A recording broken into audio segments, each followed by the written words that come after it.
Là coule une source provenant de Golgotha.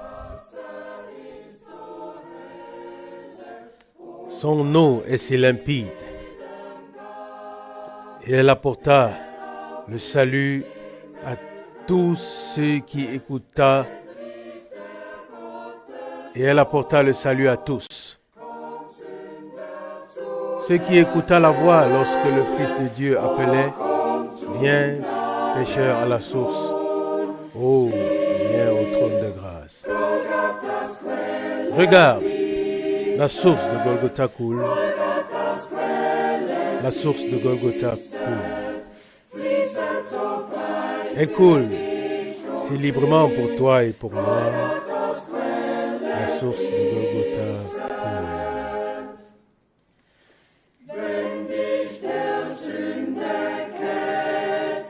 Lorsque les chaînes du péché t'oppressent durement et lourdement,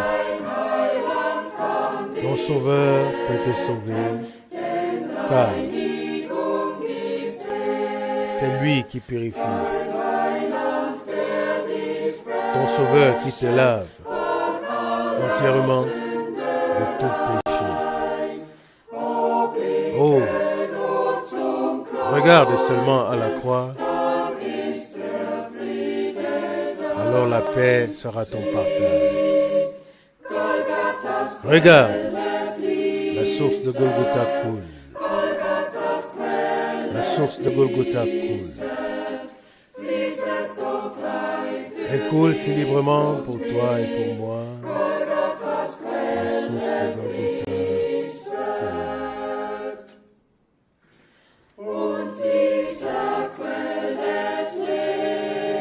Et cette source de vie coule librement pour toi.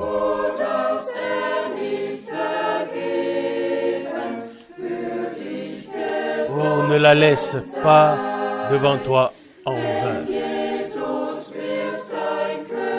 Lorsque Jésus sera ton sauveur ou ton roi, et que sa volonté deviendra ta joie, alors en tant qu'enfant et héritier, tu seras sa propriété. Regarde, Golgotha, la source coule. La source de Golgotha coule. Elle coule si librement pour toi et pour moi. La source de Golgotha coule.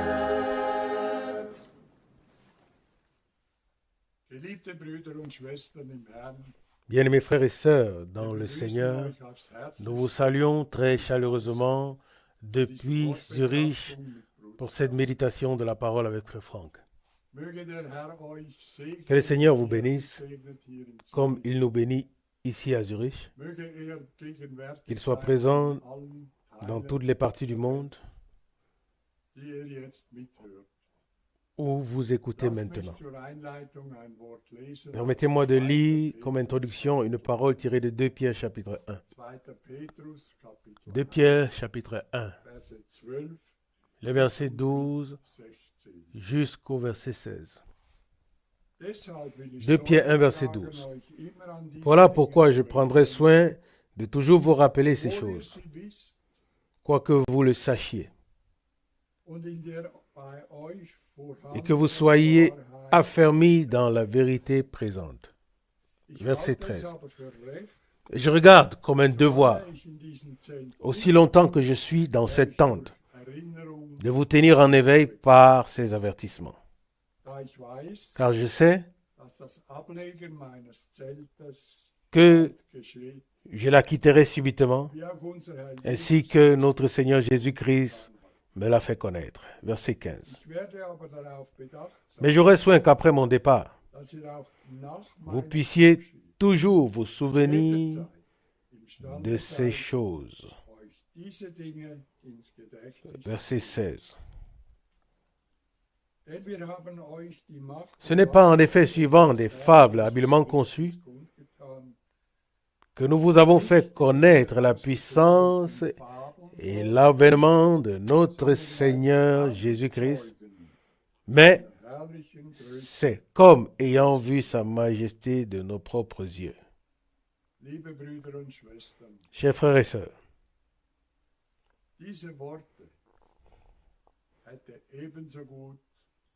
ces paroles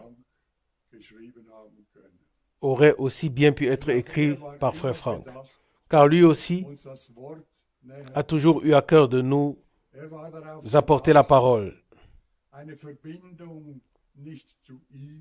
de nous rapprocher de la parole. Il avait à cœur d'établir un lien, non pas avec lui-même, mais avec le Seigneur, entre les croyants et le Dieu véritable. Non pas des paroles des hommes, non pas des interprétations, non pas des pensées personnelles, mais la pure et véritable parole de Dieu. Rappelons-nous qu'à la fin, uniquement la parole de Dieu, la parole pure, subsistera. Plus d'interprétation, plus de pensées personnelles, mais uniquement l'unique et véritable parole de Dieu.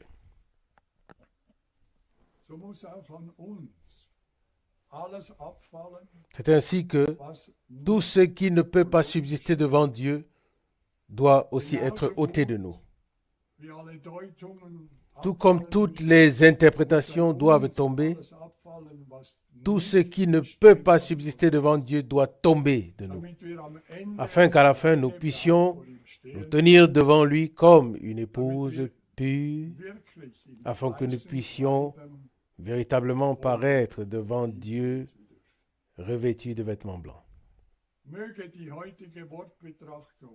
Que la méditation d'aujourd'hui puisse servir à nous rapprocher encore d'un pas de ce but. Que le Seigneur puisse nous bénir tous. Prions ensemble. Fidèle Père Céleste, nous te remercions pour ta bonté et ta fidélité que nous avons pu expérimenter encore et encore et que nous expérimentons encore aujourd'hui. Bénis-nous, Seigneur, de la richesse de ta grâce. Bénis ton Église et maintiens-la unie. Nous te le demandons à cause de ton nom. Seigneur, tu as appelé chacun par son nom. Tu connais chacun par son nom. Pour cela, nous te remercions, Seigneur. Tiens-nous par ta main, conduis-nous, guide-nous et ne permets pas à l'ennemi de s'interposer entre nous, mais fortifie-nous afin que nous puissions faire face à l'ennemi. Seigneur, nous te remercions parce que cette méditation servira à nous rendre plus forts, plus confiants, et qu'à la fin, nous puissions repartir d'ici bénis. Seigneur, bénis-nous. C'est notre prière. Amen. Amen. Man könnte über die Zeit und die Zeichen der Zeit, über die politische, über die religiöse, informé au sujet du temps et signes des temps, être bien informé à ce sujet, au sujet de l'évolution politique religieuse, de toute l'évolution en général. Et si l'on n'avait pas soi-même la communion avec Dieu, si l'on n'était pas devenu un enfant de Dieu, alors ce ne serait qu'une information pour notre tête, et le cœur et la vie resteraient vides. Les deux sont importants. Premièrement, que nous trouvions le chemin vers Dieu, que nous fassions l'expérience de la réconciliation qui a été accomplie à Golgotha, et qu'ainsi, par l'Esprit de Dieu, nous soyons nés de nouveau pour une espérance vivante, afin de faire partie de ce que Dieu a maintenant commencé et qu'il achèvera avec son Église. Cette pensée également est devenue précieuse pour moi récemment. Oui, de nature, comme l'Écriture le dit, chaque homme est mort dans son offense et par ses péchés, selon Ephésiens 2. Il ne ressent même pas qu'il lui manque quelque chose. Il est mort, simplement mort, entouré de beaucoup de choses religieuses, mais spirituellement, il est mort. Ce n'est que par la prédication de l'Évangile que l'homme est réveillé, qu'il reçoit la connaissance du péché et comprend qu'il est séparé de Dieu et perdu. Et alors, il peut implorer le salut et la grâce afin de faire personnellement l'expérience de Dieu. Dans la prédication de l'Évangile, il est donc important que les gens soient réellement réveillés de leur mort spirituelle et prennent conscience que Dieu ne veut pas la mort du pécheur, mais que tous se convertissent et vivent. Et il dit dans sa parole, ce que je désire, ce n'est pas que le méchant meure, mais qu'il se convertisse et vive. Mes brebis, je suis venu afin qu'elles aient la vie et qu'elle ait en abondance. Dieu n'a pas apporté sur terre une foi, ni une religion, ni une confession, mais le salut est venu aux hommes. Car la grâce de Dieu, source de salut pour les hommes, a été manifestée selon Tite 2, verset 11. Aujourd'hui, nous avons l'intention de parler des événements qui sont tout à fait actuels. Il se passe tant de choses. Les politiciens ont du mal à suivre. L'histoire, tout nous dépasse.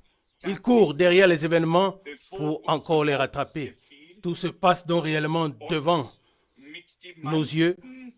Et la plupart des choses qui se passent, nous ne les aurions même pas du tout attendues. C'est-à-dire que la grande majorité ne s'y serait pas attendue. Cette génération était habituée à ce que la guerre froide continue, qu'une ligne de séparation traverse le pays et le continent, et que l'un soit ennemi de l'autre, l'Est contre l'Ouest, l'Ouest contre l'Est. Et voilà que depuis quelque temps, tout est devenu complètement différent. Nous nous réjouissons beaucoup de cette évolution et en même temps, si nous pouvons le classer bibliquement, nous reconnaissons très clairement quelle heure il est réellement.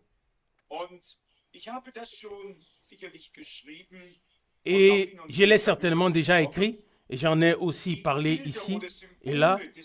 Reconnaître et situer, classer les images, les symboles de la parole prophétique est en réalité pour nous, en ce moment, la chose la plus importante. Et nous devons aussi apprécier vraiment cette grâce de Dieu. Car combien lisent les Saintes Écritures sans avoir le lien avec ce qui y est exposé et avec ce dont il s'agit. Et qu'il soit vraiment permis ici aussi de remercier le Seigneur pour l'envoi de son serviteur, Frère Branham, que Dieu a véritablement utilisé d'une manière unique dans notre génération.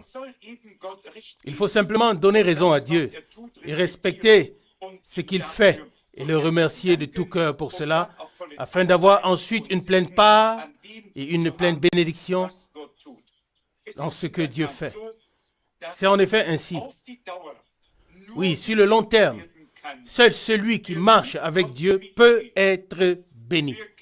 Celui qui suit Dieu, celui qui s'oppose à l'œuvre de Dieu n'aura aucun succès. Ce ne sera pas possible de subsister devant Dieu. Je regarde ici une parole. Frère Müller a déjà lu dans le prophète Ésaïe. Et je regarde ici dans Ésaïe 55. Et je voudrais lire quelques passages de l'Écriture afin que nous sachions qu'il ne s'agit pas d'un exposé élaboré par des hommes, mais que nous lisons dans les Saintes Écritures. Tout d'abord, Ésaïe 55, von Vers 6. à partir du verset 6. Den Herrn, Cherchez le Seigneur pendant qu'il se trouve. ruft ihn, Invoquez-le tandis qu'il est prêt. der Gottlose verlasse seinen Weg Que le méchant abandonne sa voie auf Frieden et l'homme gedachte d'iniquité ses seine pensées, Gedanken und kehre qu'il retourne Herrn au zurück, Seigneur dass sich seiner qui aura pitié de lui, und zu à notre Dieu den qui ne se lasse reichlich pas de Vergebung. pardonner. Denn meine Car Gedanken sind nicht mes eure pensées Gedanken, ne sont pas vos und pensées eure Wege sind et vos nicht voies meine ne Wege, sont pas so lautet der mes Ausspruch voies, des Herrn, dit sondern so le viel Seigneur. höher ist als die Mais Erde, autant les so cieux viel sont höher élevés sind au-dessus de la meine terre, Wege als autant eure mes Wege voies und meine sont Gedanken élevés au-dessus de vos voies als et mes eure pensées au-dessus de vos pensées. Gedanken. Den erst vorgelesenen Particulièrement Vers, suchet den le verset 6 qui a été lu en premier. Cherchez le Seigneur pendant qu'il se laisse trouver. bestätigt und erfüllt sein, dass die Gnade Il sera très bientôt confirmé die Tür qu'il accomplit verschlossen et accompli que le temps de grâce sera terminé, que la porte sera fermée et que les hommes crieront aux montagnes et aux collines, cachez-nous devant la face de celui qui est assis sur le trône et devant la colère de l'agneau, selon Apocalypse 6, 16. Nous allons lire quelques passages de l'Écriture et je voudrais les souligner encore une fois ici. Ce n'est pas notre intention de faire peur aux gens. Ce ne serait pas juste. Mais si nous ne donnons pas le dernier avertissement, alors la culpabilité repose sur nous, parce que nous l'avons su sans le dire aux autres. Donc, nous devons, même si nous nous rendons d'abord un peu ridicules avec cela, lorsqu'on parle des choses spirituelles, on est de toute façon considéré comme une personne de troisième classe. On n'est pas intégré dans la société, on est un outsider et bien d'autres choses encore. Mais nous acceptons tout cela volontiers, parfois pas avec joie, mais nous l'acceptons simplement parce que c'est notre destinée qui nous a été échue. Mais à la fin, il sera révélé que nous avons cru Dieu. Et Dieu soutiendra son peuple ou bien soutiendra sa parole. Nous avons de sa part la garantie que sa parole ne retournera pas à lui sans effet, mais qu'elle accomplira ce pourquoi elle a été envoyée. Tout d'abord, comme déjà souligné, il est vraiment important que notre compréhension spirituelle pour les Écritures soit ouverte afin que nous ayons accès à ce qui est de nature spirituelle. Et lorsque Paul écrit aux Corinthiens, l'homme naturel ou l'homme animal ne reçoit ou ne comprend pas les choses de l'Esprit de Dieu selon 1 Corinthiens 2, verset 14. Alors cela est encore vrai aujourd'hui. Les plus grands professeurs peuvent aborder les Écritures avec leur intellect et ils ne comprennent ni Dieu ni la parole de Dieu. Cela doit être révélé par le Saint-Esprit. Alors seulement nous le comprendrons et aurons accès à ces choses spirituelles et divines. Que Dieu nous accorde pendant ces quelques minutes, on pourrait presque dire maintenant, oui, qu'il nous accorde sa grâce afin de considérer un peu, regarder un peu dans ce qu'il a prévu faire. Le message ou le thème pour aujourd'hui pourrait être formulé ainsi. Le retour de Jésus-Christ et l'accomplissement de la prophétie biblique. Je crois qu'avec ce thème, nous touchons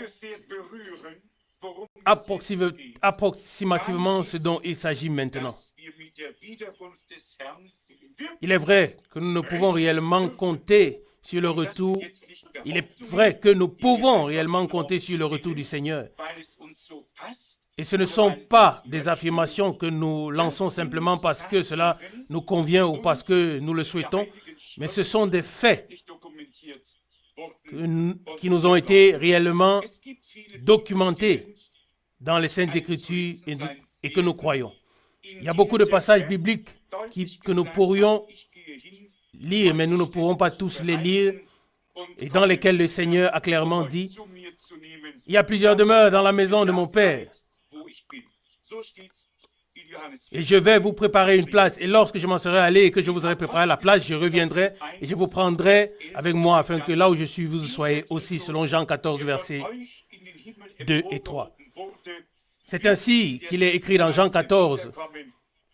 Et dans Actes des Apôtres, chapitre 1, au verset 11, il est écrit « Ce Jésus qui a été enlevé au ciel du milieu de vous viendra de la même manière que vous l'avez vu monter au ciel. » Et puis, de nombreux passages bibliques, 1 Corinthiens chapitre 15, à partir du verset 51, 1 Thessaloniciens chapitre 4, à partir du verset 13, et tous les autres passages, Matthieu 25, et partout où il se trouve, qui parle de cet événement véritable, oui, le plus grand, véritablement le plus grand de l'histoire du salut, du retour du Seigneur.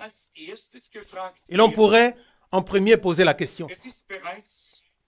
Cela fait déjà 2000 ans qu'on en parle, on l'a attendu, et jusqu'aujourd'hui, cela ne s'est pas encore produit.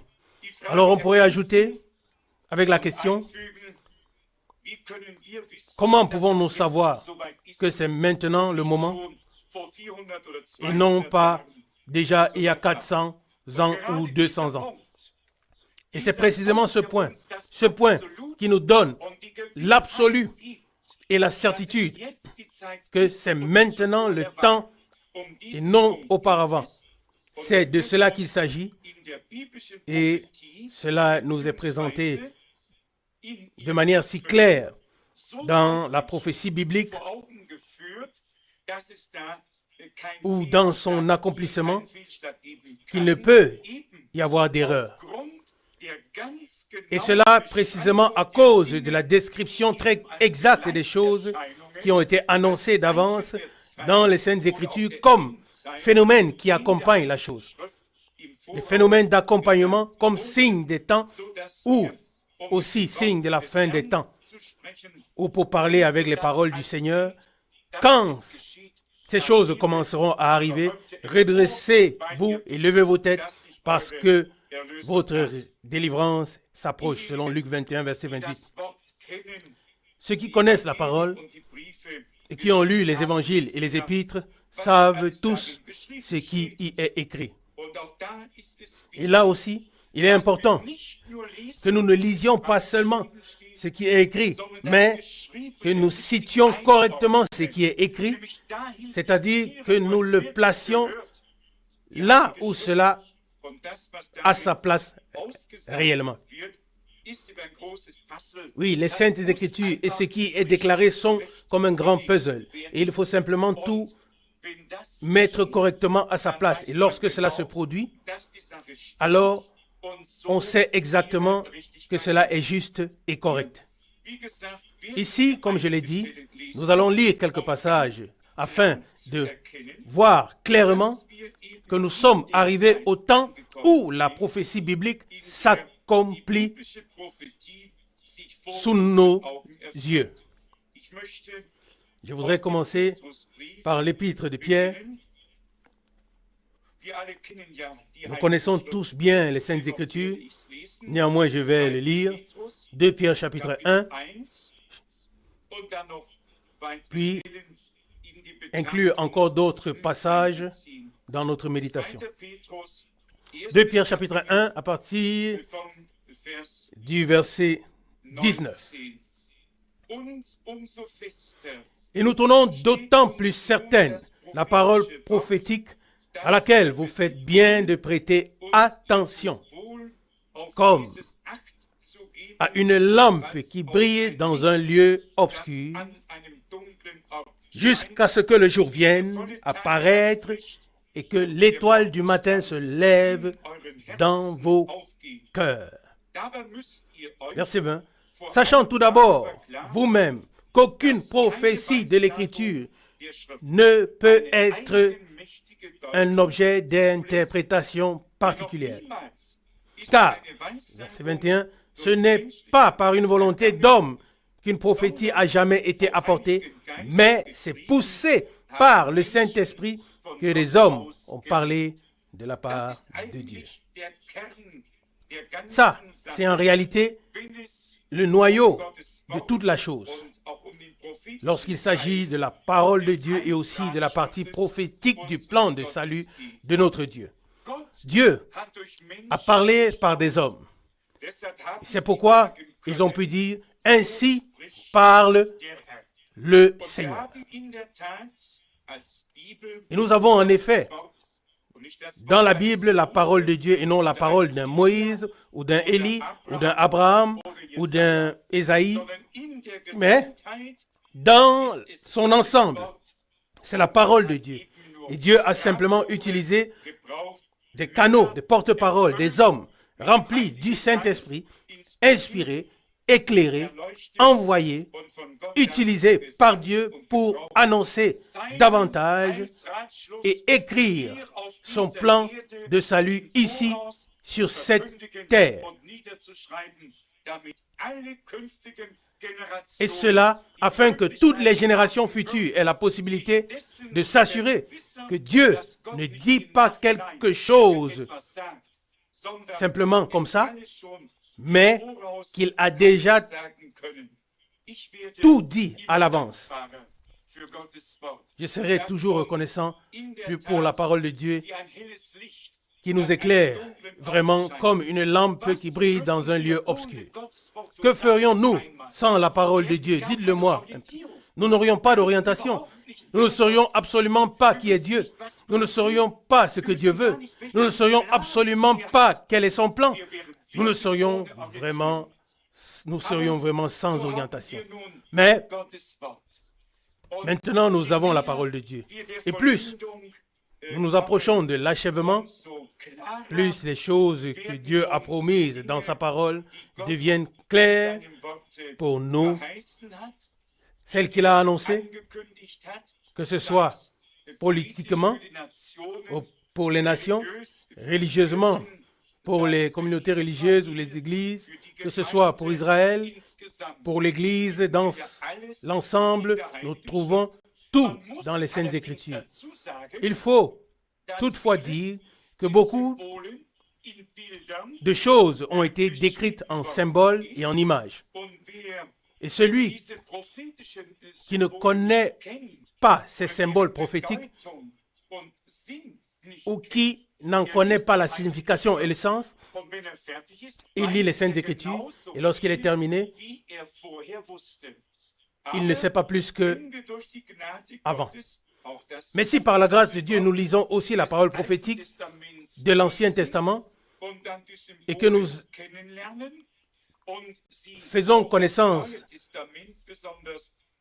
des symboles et que nous pouvons les appliquer au Nouveau Testament, en particulier au dernier livre de la Bible, alors nous pouvons dire comme Pierre, et nous tenons d'autant plus certaine la parole prophétique. Il n'y a donc absolument rien n'a changé, mais cela demeure ferme comme un roc lui-même, inébranlable. Donc une parole prophétique qui nous a été laissée. Et je voudrais aussi lire à ce sujet le passage d'Éphésiens chapitre 3. Éphésiens chapitre 3, versets 4 et 5.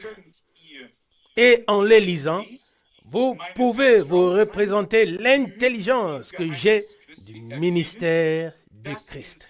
Verset 5. Il n'a pas été manifesté au Fils des hommes dans les autres générations, comme il a été révélé maintenant par l'Esprit aux saints apôtres et prophètes de Christ. Il s'agit donc du fait que Dieu peut nous révéler des choses. Les prophètes et les apôtres ont puisé de cette source divine de révélation. Aujourd'hui, nous sommes ceux qui puisons ou qui pouvons puiser de cette source divine de révélation. Et nous pouvons, dire avec une entière certitude, sans présomption, qu'aujourd'hui, nous comprenons exactement ce qui leur fut révélé autrefois, parce que cela nous a aussi été révélé. Car c'est la même parole et le même esprit qui conduit dans toute la vérité, comme Jésus l'a dit. Il vous conduira dans toute la vérité, il prendra de ce qui est à moi et vous l'annoncera, selon Jean 16, versets 13 et 15, et lequel nous a aussi révélé par l'Esprit, car l'Esprit sonde tout, même les profondeurs de Dieu. 1 Corinthiens 2, verset 10. Ce qui est beau, c'est que dans l'exposé des choses spirituelles de la parole, nous avons une possibilité de vérification. Ce ne sont pas les choses lancées dans l'air pour ensuite attendre ce qui arrive. Ce sont des choses fondées qui demeurent simplement comme la parole de Dieu et comme je l'ai déjà dit, auquel rien ne peut être ébranlé ni secoué. C'est cela qui est merveilleux dans la parole de Dieu et que nous apprécions aussi beaucoup. Si nous pensons au prophète Daniel, c'est lui qui a vu aussi la fin des temps. Il a vu la grande mer agitée. Il a vu, oui, il a vu. Là, nous avons aussi vu déjà le premier symbole. Les 4 animaux montés de cette grande mer, selon Daniel 7, verset 2. Que faisons-nous de cela si nous ne savons pas ce qu'un animal signifie dans la prophétie biblique? Je me souviens encore très bien du 3e royaume, ou le 3e Reich. J'étais moi-même, j'avais moi-même dû porter l'uniforme à l'âge de 12 ans. Et chaque fois qu'un homme important arrivait, on disait, oui, c'est un gros bonnet, c'est un gros animal. Alors tout le monde savait, c'est quelqu'un d'important. Il a quelque chose à dire. Tout le monde se mettait au garde-vous, n'est-ce pas? Et nous voyons qu'ils ont effectivement emprunté cela du langage biblique. Un animal dans la Bible représente une puissance. Cela peut être une bonne puissance, cela peut être une mauvaise puissance, cela peut être un royaume, cela peut être un dirigeant. Mais dans tous les cas, la puissance est exercée. L'exercice ou la puissance et l'exercice du pouvoir sont représentés par un animal. Et la plupart des peuples ont un emblème. Par exemple, l'aigle, le lion, le léopard. Quand on a parcouru une bonne partie du monde, on remarque comment les peuples se sont aussi appropriés des symboles. Ils les ont empruntés de la Bible. Ils les ont empruntés de la Bible. Et voyez-vous, lorsque le prophète Daniel voit cela et se demande ce que cela signifie, alors, il reçoit la réponse. Ces 4 grands animaux, ce sont 4 rois ou royaumes qui s'élèveront de la terre. Daniel 7, verset 17. Puis il demande encore. Et ensuite, je désirais savoir la vérité sur le 4e animal, verset 19, Daniel 7. Pas sur les 3 premiers. Il voulait plus d'explications sur les derniers. Moi aussi, je le veux. Les 3 premiers ne m'intéressent pas du tout. Ils sont passés. Je veux maintenant savoir davantage sur le dernier animal, sur le dernier empire mondial.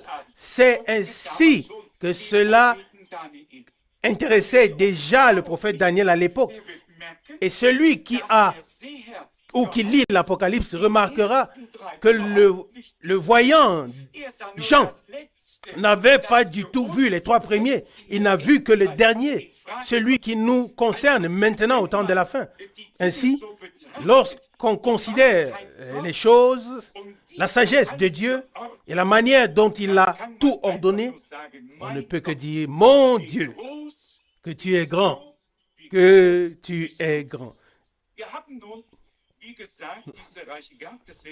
Nous avons eu, comme je l'ai dit, ces royaumes. Le dernier est l'Empire romain. Il fut aussi appelé en partie Empire romain des nations allemandes. Les empereurs furent couronnés et ainsi de suite. J'ai écrit dessus. Cette tête dirigeante de cet empire qui a été blessé à mort, blessé mortellement, est guéri sous nos yeux. Et voici que l'ancien royaume romain revient totalement à la vie. Et lorsque la Bible dit dans Apocalypse 13, et toute la terre est dans l'adoration de cette bête. Apocalypse 13, verset 3. Que cette puissance existait autrefois, puis n'était plus et reviendra de nouveau. Apocalypse 17, verset 8. Le monde entier s'en étonne. Oui, pas nous. Nous lisons et nous disons aujourd'hui cette écriture est accomplie devant nos yeux. Et ainsi, d'un côté, nous pouvons être reconnaissants. D'un autre côté, nous sommes profondément émus intérieurement, car nous allons vers la fin. Et voyez-vous, il en est vraiment ainsi. Tous les autres empires qui ont existé entre ce temps, je pense particulièrement à l'Empire britannique, qui dominait réellement environ la moitié du monde jusqu'à la Seconde Guerre mondiale. Puis soudain, il s'est effondré.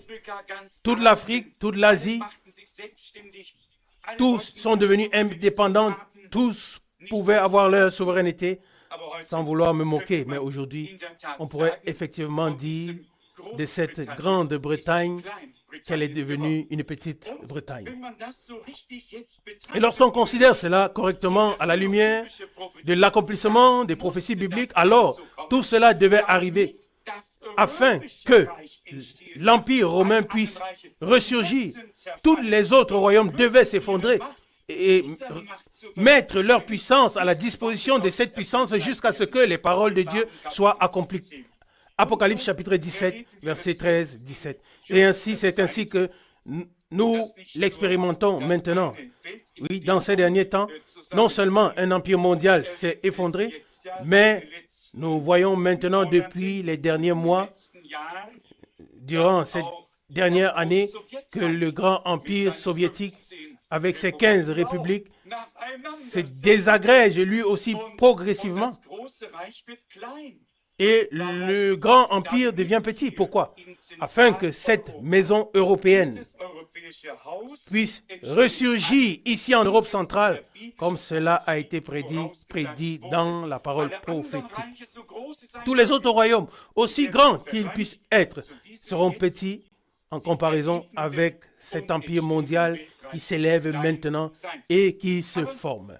Mais nous ne voulons pas aller plus en détail là-dessus maintenant, car notre tâche est la suivante. Reconnaître aussi à travers les signes des temps jusqu'où nous sommes avancés et combien la venue du Seigneur s'est rapprochée. Nous l'avons tout simplement remarqué maintenant dans la région du Golfe. J'ai dit dès le premier jour, lorsque cette invasion a eu lieu là-bas, qu'il ne s'agit pas du Koweït. Il s'agit simplement de provoquer quelque chose afin que l'attention de l'opinion publique mondiale se tourne un jour sur Israël et contre Israël. Et comme je l'ai dit, les politiciens ont déjà compris cela, compris qu'il ne s'agit pas seulement du Koweït ou d'un Hussein ou Assam, mais de beaucoup plus. Il s'agit d'une stratégie, à savoir d'annoncer la fin de la fin et de soulever le monde entier contre le peuple d'Israël revenu dans son pays. Parfois, j'ai déjà eu envie d'envoyer aux politiciens par écrit les écrits de Moïse et de Josué. Les écrits sur les frontières fixées par Dieu sur Israël. Cela n'a pourtant aucun sens qu'ils disent simplement qu'il s'agit là d'un territoire occupé. Ils doivent encore le récupérer sur le côté oriental du Jourdain, le territoire que Dieu a attribué à deux tribus, aux deux tribus et demi. Israël est encore loin d'être aussi grand que Dieu l'avait déterminé à l'origine. Et c'est réellement le seul pays pour lequel Dieu a fixé géographiquement les frontières. Mais afin d'attiser une chose, puis de pouvoir utiliser le jour X comme prétexte pour porter ensuite un gros coup. Seulement, en ce qui concerne la situation actuelle, nous devons faire une différence. Maintenant, l'affaire se passe à Bassora. Qui sait ce que Bassora signifie en allemand? Paradis. C'est exactement et c'est précisément là qu'était le paradis. C'est exactement là que commencent les 4 fleuves tels qu'ils nous sont décrits dans Genèse chapitre 2, exactement là, Bassora signifie paradis. Et comme je l'ai dit, cela commence maintenant dans cette région. Mais vu du plan, vu depuis Jérusalem, elle se trouve à l'est. Et ce qui se passera, ce qui arrivera après, se passera au nord de Jérusalem. On peut le lire 3 fois de suite dans le prophète Ézéchiel. Mais ce qui se passe maintenant est déjà une préparation et une introduction à cette affaire mondiale dont il est aussi écrit quelque chose dans les Saintes Écritures, même au sujet de la guerre, qui apportera alors la mort aux gens, alors qu'ils seront encore debout sur leurs pieds. Et la distribution actuelle des masques de gaz, je ne peux qu'en sourire. Les gens doivent avoir une idée de ce qui est écrit dans la Bible, et vous connaissez aussi les préparations à cela. Dieu s'en plaigne, et ce sont encore des entreprises allemandes qui ont fait tout cela. Là-bas aussi, l'avez-vous lu? Bien sûr, les usines de gaz, produits allemands, ont à notre pays. Mais comme je l'ai dit dans Zacharie 14, verset 12, voici la plaie dont le Seigneur frappera tous les peuples qui auront combattu contre Jérusalem. Leur chair tombera en pourriture, tandis qu'ils seront sur leurs pieds.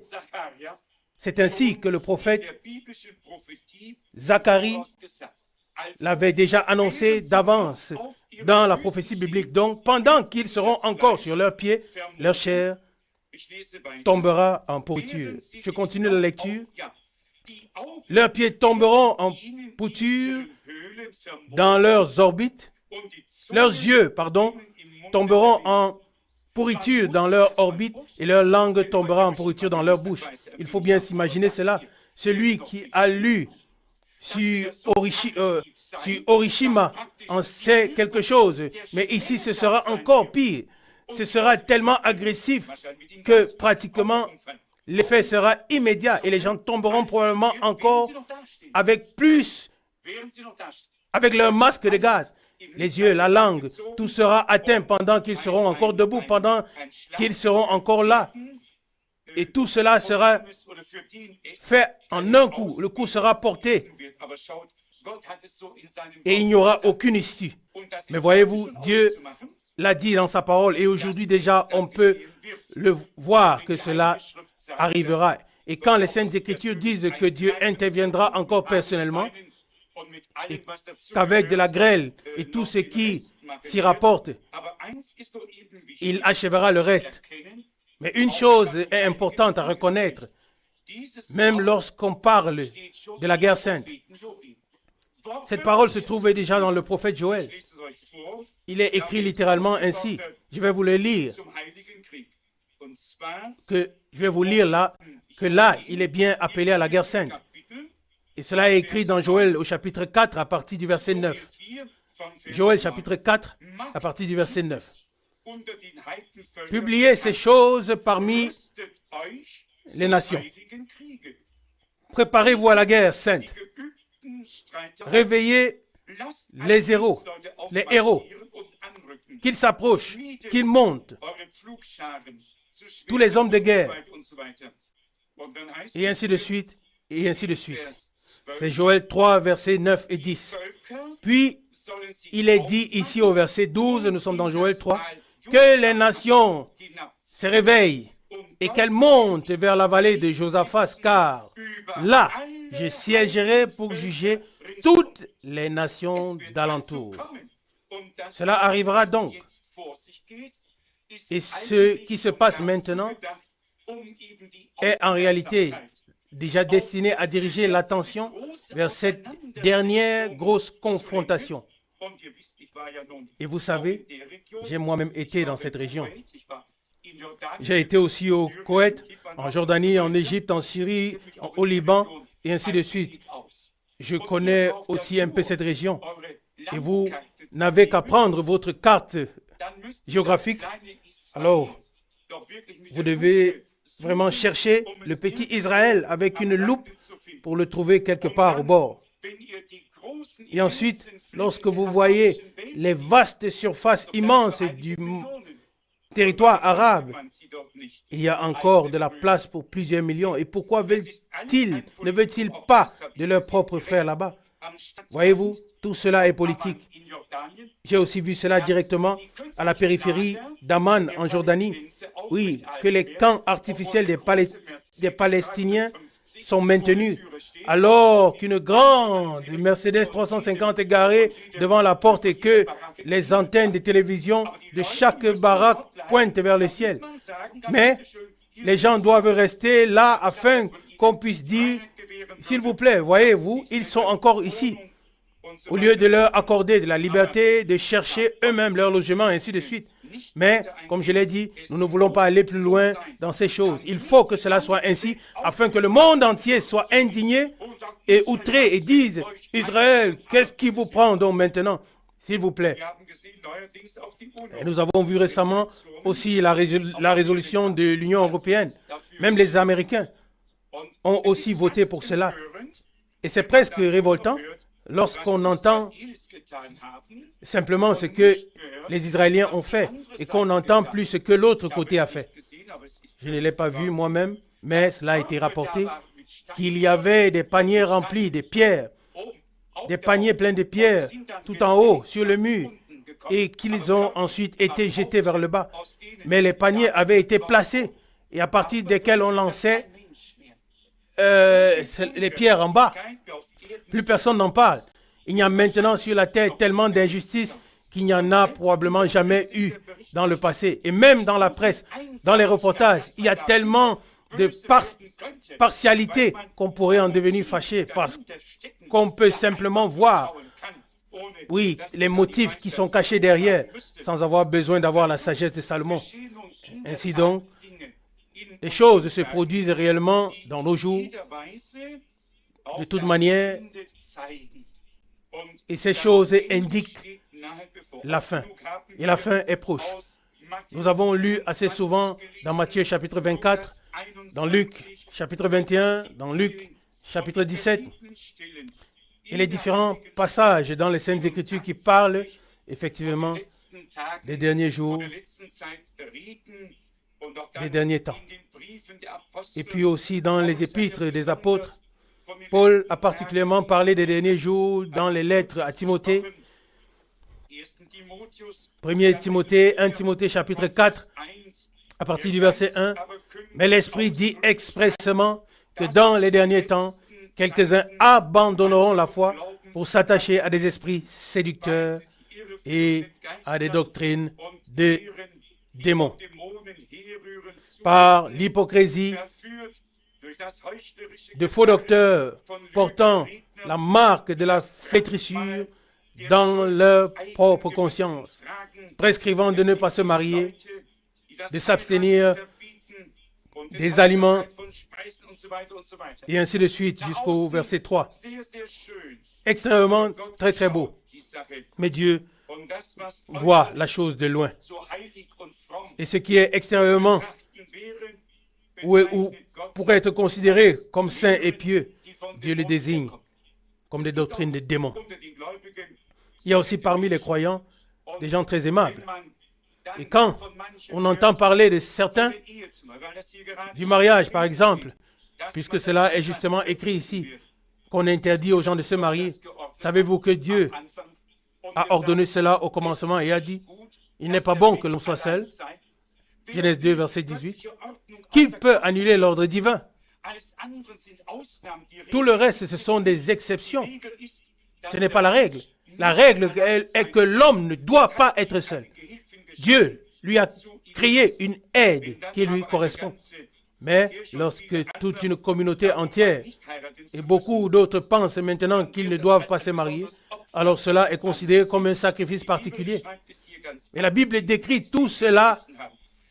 La Bible décrit cela autrement dans le texte que nous avons lu. Dans 2 Thessaloniciens chapitre 3, il est écrit à partir du verset 1, 2 Thessaloniciens 3 verset 1, « Sache que dans les derniers jours, il y aura des temps difficiles, car les hommes seront égoïstes, amis de l'argent, fanfarons, hautains, blasphémateurs, jusqu'au verset 2. Et ici, il y a tout un registre que celui qui a le temps lise Et voyez-vous, cela s'accomplit devant nos yeux. Il n'y a réellement jamais eu une époque comme celle-ci. Je peux encore bien me souvenir qu'autrefois, dans notre temps, on saluait chacun selon le moment de la journée, qu'on le connaisse ou non. Quand quelqu'un passait devant un autre, bonjour, bonsoir. Aujourd'hui, chacun peut passer devant n'importe qui. L'un ne connaît pas l'autre et ne le voit même pas. Les temps sont tellement changés. Et chacun est pourtant ennemi de l'autre. Donc, l'iniquité sera accrue. L'amour du plus grand nombre se refroidira, selon Matthieu 24, 12. Et il n'en sera plus de même pour la foi. C'est pourquoi le Seigneur dit, mais quand le Fils de l'homme viendra, trouvera-t-il la foi sur la terre? Aujourd'hui, on croit toutes choses, toutes sortes de choses. On croit le pape, on croit les églises, on croit les évêques, on croit, mais pas Dieu. Et c'est précisément là le point essentiel. Et ceux qui croient Dieu ont encore des difficultés à le croire, c'est-à-dire à croire ce qu'il dit dans sa parole. Cela nous ramène dans Jean chapitre 7, lorsque le Seigneur dit, « Celui qui croit en moi, comme dit les Écritures, des fleuves d'eau vive couleront de son sein. » La foi en Dieu est importante, mais il est écrit dans Jacques que même le diable croit et il tremble. Jacques 2, verset 19. Il ne s'agit pas seulement de croire en Dieu, mais de croire ce que Dieu nous a dit dans sa parole, afin de donner ainsi raison à Dieu, de nous placer de son côté et de ne plus lui résister, mais de résister à l'ennemi et de nous soumettre à Dieu.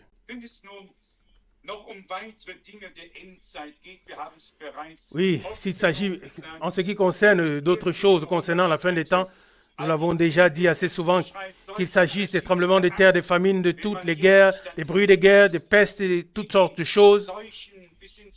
Lorsqu'on lit maintenant les statistiques sur la manière dont les épidémies augmentent jusqu'au sida, tout augmente, aucun remède, aucune prescription, aucune solution. Qu'est-ce que c'est? Et cela devient encore pire sur cette terre. Et lorsque le Seigneur a dit, ce qui arriva au temps de Noé arrivera au jour du Fils de l'homme et aussi au jour de Sodome et Gomorrhe, alors nous pouvons dire, Seigneur, tu as dit vrai. Il en est ainsi. Et c'est encore devenu pire que cela l'était autrefois. La crainte de Dieu a quitté les hommes. La forme extérieure de la piété, la religion a été conservée, mais l'intérieur, la relation avec Dieu n'est plus là. C'est pourquoi, comme cela a été mentionné au début, l'essentiel consiste à ce que les hommes soient mis en relation par la prédication de l'Évangile avec celui dont il est question dans la prédication, avec Jésus-Christ, notre Seigneur. Car ce n'est pas seulement un évangile, c'est l'évangile de Jésus-Christ, notre Seigneur. Il n'y en a pas d'autre. Et ainsi, cet évangile doit être prêché à toutes les nations pour servir de témoignage, selon Matthieu 24, 14. Mais imaginez-vous que je prenne cette Bible et que j'aille maintenant à Salzbourg, chez un évêque quelconque, à qui appartient une grande partie des Salzbourg, et l'église romaine aussi. Je ne sais pas quel pourcentage des Salzbourg appartient à l'église romaine, mais il devient toujours plus difficile d'obtenir une salle. Et si aujourd'hui, on ne prend pas place à la bonne table, alors on n'a plus aucune place. Alors, on vous montre la porte. Et à la fin, on se trouvera peut-être quelque part dans la rue pour pouvoir prêcher l'évangile. Mais ce que je voulais dire est simplement ceci. Si aujourd'hui, nous frappions aux portes des églises avec la prédication claire de la parole de Dieu, je vous demande, mesdames et messieurs, très estimés frères et sœurs en Christ, qui nous ouvrirait la porte pour cela? Comme c'était au jour de Jésus, il en est de même aujourd'hui. On ne veut pas Dieu. Là où on a besoin de lui, alors même les politiciens prononcent son nom. Des passages bibliques sont cités à profusion. Et avec celui qui a prononcé ces paroles, on ne veut en réalité avoir rien à faire. Mais nous vivons effectivement dans le temps où la religion, où toutes les puissances pactisent simplement ensemble, où elles font cause commune. Et j'ai effectivement d'un homme très estimé, M. Ratzinger, qui a effectivement entendu quelques déclarations où il disait aussi que les gens critiquent cela. De quoi s'agit-il? Il s'agit du fait que maintenant, toutes les puissances s'unissent, mais sans Christ, sans la tête. Dans cette grande union, Christ n'est pas la tête, mais on ne veut pas le dire à haute voix, il faut le dire doucement. L'Antichrist sera la tête de toute cette configuration, cette composition. Mais Christ a les yeux sur le petit troupeau. Ne crains point, petit troupeau, car votre Père a trouvé bon de vous donner le royaume. Luc chapitre 12, verset 32. Et dans ce petit troupeau, c'est lui qui a l'autorité. Là, il est le bon berger. Et le petit troupeau, ce sont les brebis de son pâturage. Il les conduit, il les dirige, il les nourrit, il les abreuve. Il veut qu'elles aient la vie et qu'elle l'ait en abondance. Il y aura donc dans ces derniers temps deux choses dans le domaine spirituel. Il y aura une union de toutes les communautés, de tous les milieux ecclésiastiques, de toutes les dénominations dans l'œcuménisme par le conseil œcuménique des églises. Et nous savons déjà aujourd'hui qui a le dernier mot. On ne votera jamais là-dessus et cela ne sera jamais décidé à ce moment-là. C'est déjà décidé depuis longtemps, Mais il y aura aussi le petit troupeau, comme je l'ai déjà dit, l'Église de Jésus-Christ, qui simplement par conviction et parce qu'elle est d'une autre nature, à savoir de la nature divine, elle ne peut pas suivre cette affaire politique qui n'a qu'une apparence religieuse. Et ce petit troupeau sera alors qualifié de non acceptable par la société ou pour la société, car tout le monde devrait alors participer à la chose. La chose serait si belle, si agréable que celui qui alors ne participe pas devra sera considéré comme n'ayant pas tous ses sens. Pour non seulement ne pas participer à une si belle chose, mais aussi pour la rejeter. Mais nous avons reconnu par cette parole de Dieu de quoi il s'agit. Non pas d'une paix apparente que les politiciens établissent maintenant et qui sera ensuite bénie, mais il s'agit de la paix de Dieu. Il s'agit de la paix de Dieu dont Paul écrit dans Romains. Étant donc justifiés par la foi, nous avons la paix avec Dieu par notre Seigneur Jésus-Christ. Romains 5, verset 1.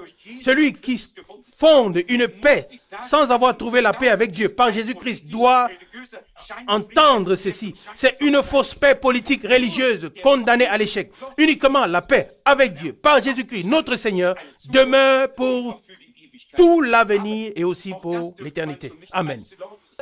Pour cela non plus, mais ça aussi non plus, on ne devrait pas le dire trop fort, car ces gens, comme déjà dit, utilisent toujours le nom de Jésus afin de donner devant les hommes une apparence pieuse et être aussi très bien vus. Dans ces paroles que nous avons lues, nous pouvons encore ajouter d'autres paroles de manière très brève, ou au moins les citer. Il s'agit réellement maintenant de reconnaître les promesses que Dieu a données aux croyants. De même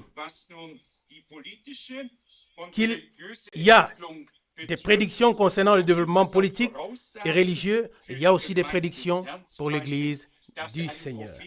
Par exemple, il voulait envoyer un prophète avant que vienne le grand et terrible jour du Seigneur, selon Malachie 4, verset 5.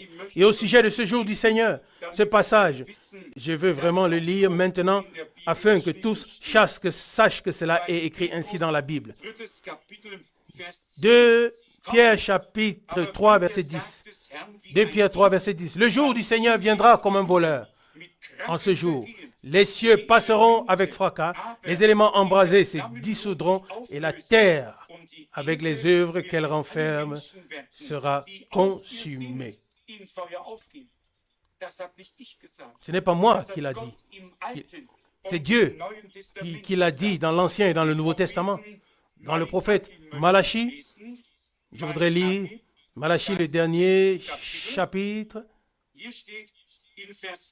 Ici, il est écrit, Malachie, chapitre 4, verset 1. « Car voici le jour vient, ardent comme une fournaise. Tous les hautains et tous les méchants seront comme du chaume. Et le jour qui vient les embrasera. Le jour qui vient. Et ce jour vient. Et dans la mesure où maintenant le jour de grâce et le jour de salut prennent fin, et ils prennent fin, et je l'ai écrit dans ce petit tract qui est intitulé Vision 7000, et je demande à chacun de prendre une copie après. Mais pour Dieu, un jour est comme 1000 ans pour nous. C'est ainsi que cela est écrit dans l'Ancien et dans le Nouveau Testament, Psaume 90, 4, 2 Pierre 3, verset 8. Et lorsque nous pensons que Dieu a créé le monde en 6 jours et qu'il se reposa le 7e jour, il bénit et sanctifia le 7e jour et se reposa de toutes ses œuvres. Genèse 2, verset 2 et 3. Alors, nous approchons maintenant à peu près effectivement des 6000 ans depuis Adam. Et le 7e millénaire sera effectivement, selon la parole de Dieu, spécialement Apocalypse 20, le règne millénaire de paix de Christ sur la terre. Ainsi, 2000 ans d'Adam à Abraham et environ 2000 ans d'Abraham à Christ. Et maintenant, nous approchons de ce prochain et troisième, du prochain et troisième 2000 ans. Et le 7e millénaire sera réellement le règne de 1000 ans. Et ensuite, le temps débouchera dans l'éternité. Nous sommes arrivés de manière générale dans la dernière génération. Et personne ne sait combien d'années il peut encore avoir. Personne. Mais spéculer maintenant en disant que cela va encore durer et on ne sait pas combien de temps, ce serait faux. Mais dire, eh bien, alors, je n'ai plus rien à faire. Si cela est ainsi, c'est également faux.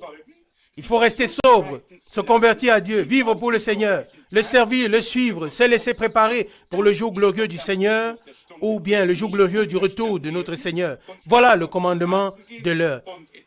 Ne pas devenir irréfléchi et peut-être même aller dans les rues en parlant de manière confuse, mais rester clair et sobre jusqu'à la fin.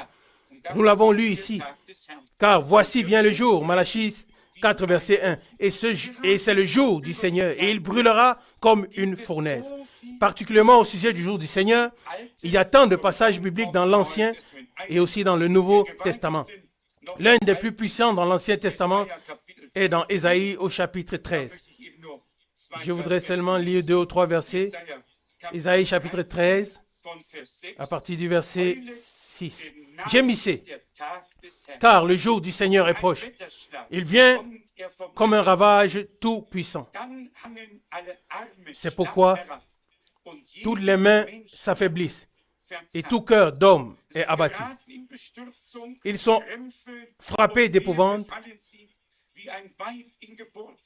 Les psaumes et les douleurs les saisissent. Ils se tordent comme une femme en travail. Ils se regardent les uns les autres avec stupeur. Les visages sont enflammés. Verset 6 au verset 8. Et afin que nous sachions très exactement dans quel contexte cela est dit ici, spécialement au sujet du jour du Seigneur et ce qui sera lié à ce jour du Seigneur, je voudrais le relire très précisément, et cela dans le prophète Joël. Dans le prophète Joël, nous lisons au chapitre Joël chapitre 2. Et vous verrez que le jour du Seigneur est déjà lié au grand déploiement militaire, comme cela est déjà en train de commencer maintenant. Ce n'est pas moi qui le dis, c'est la parole de Dieu qui nous le dit, et je voudrais maintenant le lire très clairement ici. Joël chapitre 2, à partir du verset 1. Stoßt in die Posaune auf dem Zion Sonnez la trompette en Sion auf meinem et faites-la retentir sur ma montagne sainte. Bewohner des Landes erzittern, denn der Que tous les habitants des Herrn du pays tremblent, car le jour du Seigneur vient, steht nahe bevor. car Ein il est Tag proche. der Finsternis, Un jour de ténèbres des Dunkels, et d'obscurité, ein Tag des Gewölks und un jour Nacht. de nuée et de brouillard. Liegt er über die Il vient Berge comme l'aurore, ausgebreitet, se répand sur les montagnes. ein großes, Voici starkes un peuple Volk, nombreux wie seines et puissant, von Ewigkeit tel her qu'il n'y en a jamais eu gewesen ist, et qu'il n'y en aura jamais eines dans la wieder suite sein wird. des âges. Joël 2, versets 1 et 2. Der fernsten Geschichte. Im Zusammenhang mit En relation dem Tag avec le jour Herrn du Seigneur, wird im gleichen Atemzug il est parlé großen Kriegsheer, das seit dans Beginn der Menschheit la même lancée de cette grande armée de guerre, da war, telle qu'il n'y en a jamais eu depuis le commencement de l'humanité dans une telle ampleur. Et comme nous l'avons mentionné tout à l'heure, tout indique réellement cela. Et si quelqu'un pense que nous sommes ici pour provoquer un climat de panique, il s'est trompé. Mais nous ne pouvons absolument pas taire ce que nous reconnaissons maintenant sur base de la parole de Dieu. Cela doit être proclamé, cela doit être dit. Et si alors les gens n'écoutent pas, ils sont néanmoins sans excuse. Alors ils n'auront simplement pas pris l'avertissement au sérieux. Car, voyez-vous, il est beaucoup parlé du jour du Seigneur. Ici, cela est précisé. Ici, le contexte nous est montré très clairement comment le jour du Seigneur trouvera son introduction. Et c'est ainsi que nous l'avons lu. Car le jour du Seigneur vient, car il est proche.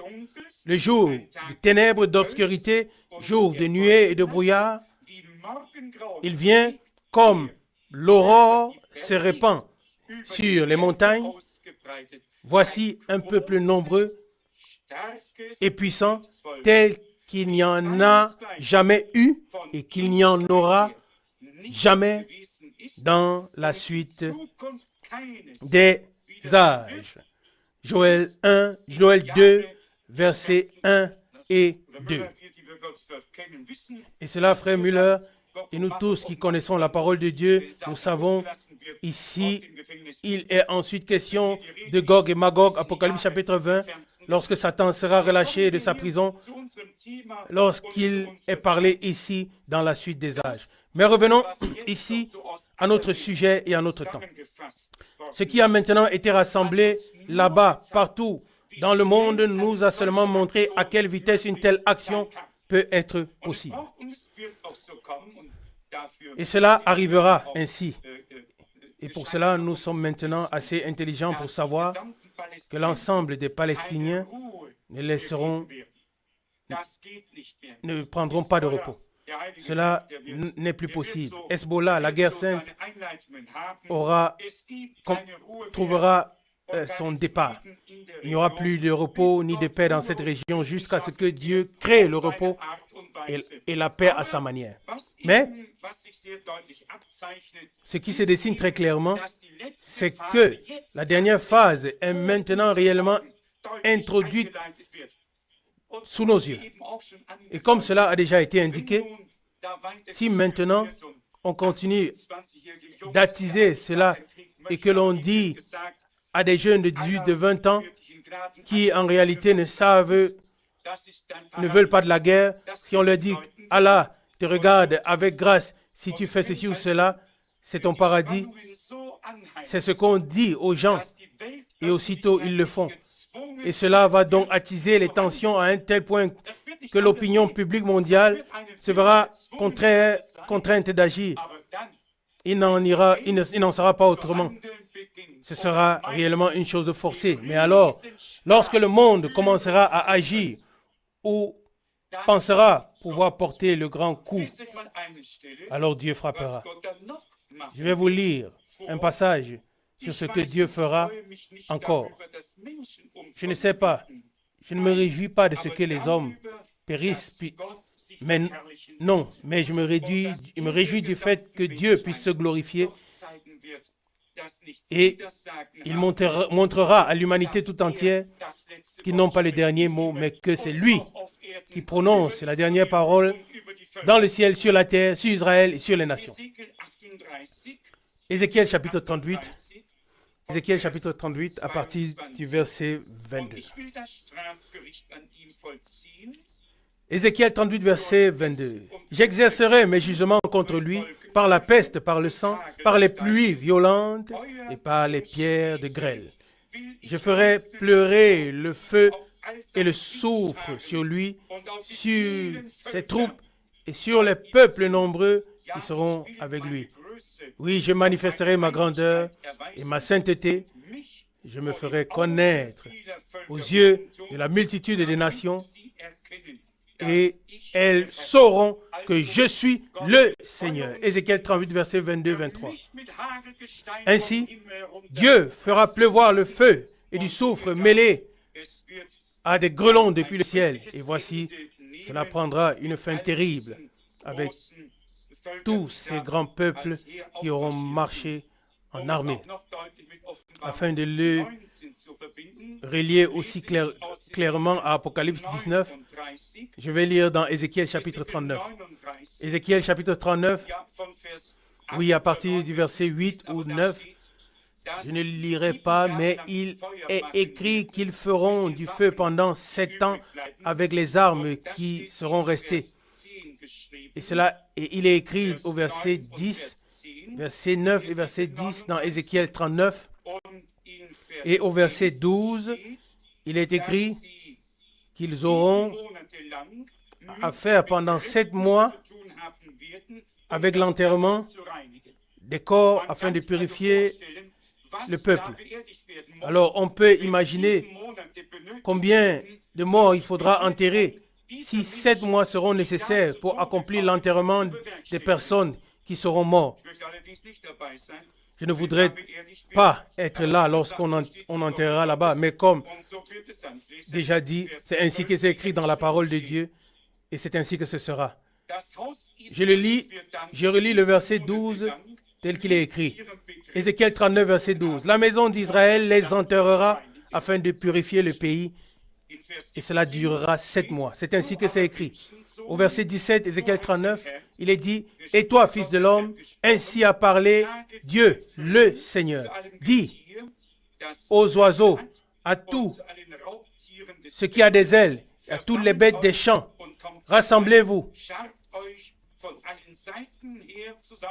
Venez, réunissez-vous de toutes parts vers le sacrifice que j'immole pour vous.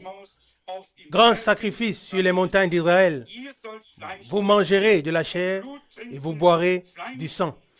Vous mangerez de la chair des héros et vous boirez le sang des princes de la terre. Ézéchiel 39, versets 17-18. Ainsi de suite et ainsi de suite. Oui, il y aura abondamment de quoi manger et les oiseaux du ciel se serviront là pendant un très court moment jusqu'à ce que l'enterrement ait eu lieu et se serviront de ce repas. Mais la même chose est écrite à Apocalypse 19 afin que vous sachiez que cela arrivera effectivement avant l'établissement du royaume millénaire. Et cela dans Apocalypse 19 à partir du verset 11. Ici, il nous est montré comment le Seigneur descend alors comme roi des rois pour mener aussi la dernière guerre et ainsi de suite. Et au verset 17, il est écrit, Apocalypse 19, verset 17, « Et je vis un ange qui se tenait devant le soleil.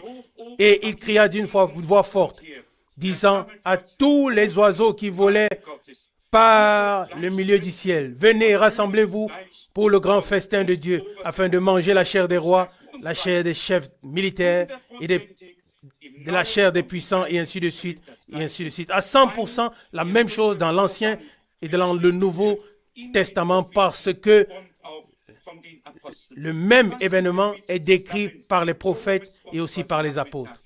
Résumons ce de quoi il s'agit pour nous cet après-midi. Il s'agit premièrement que nous puissions reconnaître maintenant que le retour de Jésus-Christ, notre Seigneur, est proche. Il a donné la promesse dans Jean chapitre 14, « Je vais vous préparer une place, et lorsque je m'en serai allé et que je vous aurai préparé la place, je reviendrai et je vous prendrai avec moi. » Jean 14, verset 2-3. Et lorsque maintenant le temps trouvera son accomplissement, il reviendra pour prendre les siens auprès de lui, et nous serons alors avec lui dans la gloire pendant que les catastrophes s'abattront sur cette terre. Pour le moment, nous sommes ce dont on se moque, ce qu'on ridiculise, mais alors à la fin, nous serons ceux qui se réjouiront et participeront au festin de noces avec le Seigneur. Mais pendant ce temps, viendront les terribles jugements et ensuite encore le règlement final avec tous les ennemis de Dieu qui sont en même temps les ennemis d'Israël. Celui qui est l'ennemi d'Israël est un ennemi déclaré de Dieu. Personne ne peut dire qu'il aime Dieu et qu'il hait Israël. Qu'une telle personne se fasse remettre les idées en place. Dieu est le Dieu d'Israël. Il a choisi son peuple. Et celui qui touche le peuple d'Israël touche la prunelle de son œil. C'est ainsi que le dit le Seigneur dans Zacharie 2, verset 8. Et nous devons aussi le dire et l'exprimer de manière claire une fois pour toutes. Ainsi donc, le Seigneur nous a donné les signes clairs à la fin des temps avec toutes les catastrophes.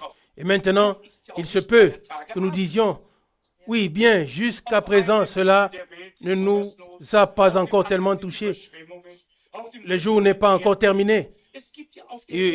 Et à un bout du monde, il y a la famine, il y a les eaux, il y a une autre des inondations. Les tremblements de terre, ils ne sont pas tous à Salzbourg en Autriche, dans la Bavière.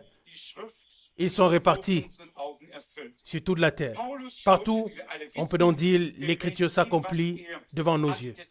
Paul regardait, comme nous le lisons tous, selon ce qui est écrit dans Thessaloniciens, 1 Thessaloniciens chapitre 5, à partir du verset 20, à partir du verset 1, il regardait à la fin de la fin des temps et il voyait effectivement tout reposer dans le calme, dans la paix et dans la sécurité. Ce ne serait plus la guerre, les bruits de guerre, mais les famines et les temps difficiles qui seraient alors l'essentiel. L'essentiel au moment de la fin sera simplement quand les hommes diront paix et sûreté, alors une ruine soudaine les surprendra. 1 Thessaloniciens 5, verset 3. Et tout travaille vers cette paix. C'est de cette sécurité qu'il s'agit maintenant d'une manière très rapide. Et comme je l'ai déjà dit tout à l'heure, ces choses se précipitent. Ce week-end, les 12 sont de nouveau réunis à Rome pour continuer à tout organiser et déterminer comment tout cela sera beau avec les banques centrales européennes et ainsi de suite. Et tous participeront, les uns avanceront et les autres reculeront. Et à la fin, même les pays de l'AE, tous feront partie de l'ensemble parce qu'ils appartiennent géographiquement simplement à l'ancien Empire romain et personne ne peut s'y opposer, même la suite aussi bien située. Tout le monde, les uns en y allant, les autres en y revenant, mais tous seront inclus parce que cela en fait tout simplement partie. Nous sommes heureux de vivre cela, mais surtout de pouvoir reconnaître à quel point le temps a progressé. C'est maintenant l'essentiel. Et dans cette union, une chose est très importante, puisqu'il s'agit aussi d'une union religieuse sous la tête de l'Antichrist, c'est qu'il faut s'exprimer clairement à ce sujet et aussi prendre une position claire en faveur de Christ pour lui et pour sa parole, et se placer très clairement du côté du Seigneur. Ne puis suivre la grande masse, aussi agréable que cela puisse être humainement pour nous, mais ce n'est pas le chemin de l'Église du Seigneur. Le chemin de l'Église est le chemin étroit qui mène à la vie et non le chemin large qui mène à la perdition. Les mots d'ordre sont paix et sûreté. Oui, ces mots ont pris une signification particulière depuis les jours de Gorbatchev. On fait des gros titres et continue à le faire. comme je l'ai dit, dans toute l'Europe, au cours des derniers jours ou des derniers mois, depuis octobre, novembre de l'année dernière, il s'est passé tellement de choses. La plupart n'auraient pas cru cela possible. Et je vous dis déjà aujourd'hui, si le Seigneur nous donne encore une, 2 années, combien d'années ce sera, je ne le sais pas. Si c'est 100 ans, 10 ans, Dieu le sait. Mais nous pourrons toujours regarder en arrière et dire, nous ne nous attendions pas à tout cela aussi rapidement, jusqu'à ce que Dieu se réveille, confirme sa parole, bénisse son peuple, accomplisse ses promesses, afin que nous aussi nous puissions dire un jour que la parole de Dieu s'est aussi accomplie en nous. Il ne suffit pas que nous puissions simplement dire qu'elle s'accomplit maintenant politiquement, puis avec Israël et dans le monde. Beau sera le jour où nous pourrons dire aujourd'hui, maintenant, la parole de Dieu s'est accomplie comme vraie en nous. Alors seulement, nous pourrons vraiment jubiler et pousser des cris de joie. Aujourd'hui, nous considérons tout cela avec une certaine mélancolie. Cela fait du mal de pouvoir ou de voir comment tout prend ainsi le chemin de perdition. Néanmoins, nous sommes reconnaissants envers Dieu de pouvoir voir et considérer l'ensemble du développement à la lumière de la parole prophétique et pouvoir dire comme Pierre l'a dit autrefois. Et nous tenons d'autant plus certaine la parole prophétique. 2 Pierre chapitre 1 verset 19. Et ensuite vient l'exhortation à laquelle vous faites bien de prêter attention comme à une lampe qui brille dans un lieu obscur. La parole révélée de Dieu est devenue une lumière sur notre chemin. Elle est devenue une lampe à nos pieds. Nous sommes reconnaissants à notre Dieu pour cela. Maintenant, pour terminer cette exhortation, s'il y a quelqu'un parmi nous qui n'a pas encore consacré sa vie au Seigneur, qui réfléchit encore s'il devrait le faire ou non, laissez cette parole vous toucher. La parole des psaumes et la parole d'Hébreux.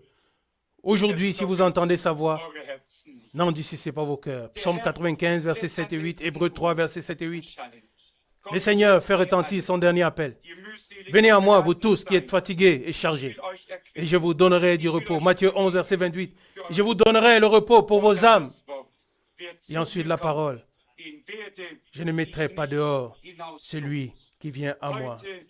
Jean 6, verset 37. Aujourd'hui, on est encore dans le temps de la grâce. Aujourd'hui, on est encore au jour du salut. Mais malheur, s'il se termine. Et il prendra fin. Il est aussi certain que Dieu est Dieu et qu'il a établi un plan pour l'humanité et que nous vivons maintenant à la fin du temps de la grâce.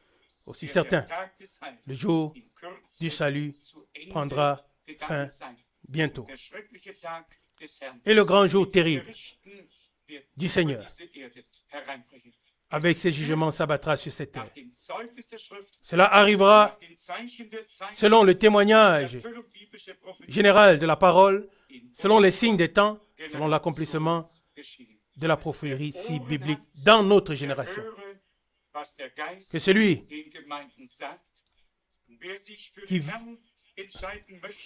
qui a les oreilles entende ce que l'Esprit dit aux églises. Et celui qui veut prendre sa décision pour le Seigneur, qu'il ne prenne pas de temps de réflexion, mais qu'il saisisse l'occasion que Dieu nous a donnée pour prendre notre décision pour lui. Les excuses ne comptent pas devant Dieu. Uniquement les décisions comptent.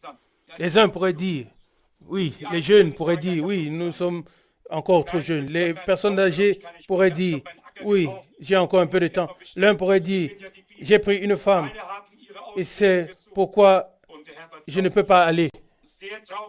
L'autre dira, j'ai acheté un champ et je suis obligé d'y aller. Vous connaissez la Bible, tous ont cherché des excuses et le Seigneur était triste, très triste. Il s'est mis en colère et a envoyé de nouveau les serviteurs avec ce message. Allez promptement dans les places, sur les rues de la ville, dans les chemins, le long des haies. Invitez-les. C'est maintenant le temps. La dernière invitation est lancée maintenant.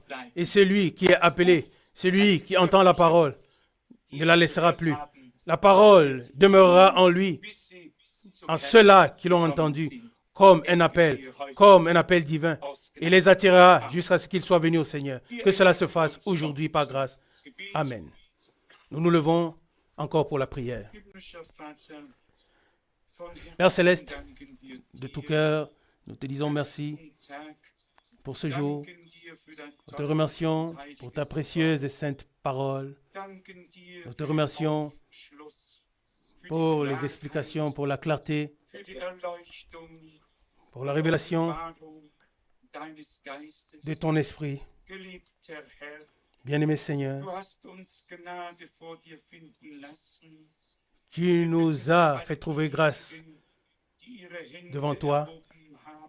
Et nous te prions pour tous ceux-là qui ont levé leurs mains. Bien-aimé Sauveur, bénis-les, pardonne-les, sauve-les, reçois-les comme fils et filles de Dieu. Aussi tous ceux que tu as appelés, mais qui n'ont pas eu le courage de lever leurs mains, sois-leur favorable à cause de ton nom. Ne laisse personne se perdre, ô Seigneur, mais sauve. Fais miséricorde et accorde le salut tant que dure encore le temps de la grâce et que le jour du salut est encore là. Avant que ne vienne le grand et redoutable jour du Seigneur. Dieu fidèle, nous venons aussi avec tous les sujets de prière, avec toutes les requêtes qui expriment aussi les besoins de l'un ou de l'autre, ô Seigneur. Nous te prions ensemble. Sois favorable à chacun de nous. Exauce nos prières. Que nos requêtes montent devant le trône de la grâce. Réponds. Confirme ta parole et bénis ton peuple. Bien-aimé Seigneur, une fois encore, nous te remercions ensemble pour cet après-midi.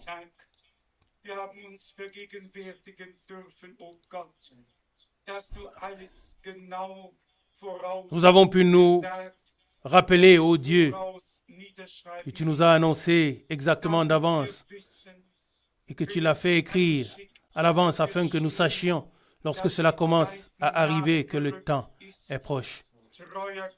Dieu fidèle, reçois nos sincères remerciements pour la parole prophétique, pour le véritable enseignement